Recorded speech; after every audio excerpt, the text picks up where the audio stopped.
নমস্কার বন্ধুরা, আমার আজকের রেসিপি ফুলকপি আলু দিয়ে কাতল মাছ। তো এখানে আমি গরম জলে ফুলকপিগুলো ভাপিয়ে নিয়েছি, সাথে মাছটাকে হলুদ লবণ দিয়ে মেখে রেখেছি। নিয়েছি গোটা জিরে আর কাঁচা লঙ্কা। এবার আমি মশলাটাকে বেটে মাছগুলো ভেজে নামিয়ে নেব। তো ওই তেলে আমি ফুলকপিটাও ভালো মতন ভেজে নামিয়ে নেব। তো এবার আমি দিয়ে দিয়েছি গোটা জিরে ফোড়নে। তো এবার আমি কেটে রাখা আলুগুলো দিয়ে দিচ্ছি। আলুগুলো দিয়ে ভালো মতন ভেজে আমি দিয়ে দিব মশলাটা।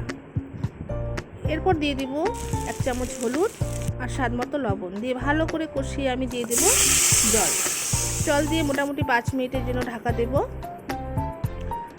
তো দেখুন ঝোলটা মোটামুটি ফুটে গেছে। এরপর আমি মাছটা আর ফুলকপিটা মোটামুটি 3 মিনিট গ্যাপে গ্যাপে দিয়ে দিয়েছি। এবার আবারও 5 মিনিট ঢাকা দেব। তো দেখুন বন্ধুরা, ভিডিওটি ভালো লাগে থাকলে চ্যানেলটা সাবস্ক্রাইব করে দেবেন। বন্ধুরা সুস্থ থাকবেন, ভালো থাকবেন। দেখা হচ্ছে আমার নেক্সট কোনো ভিডিওতে। ধন্যবাদ।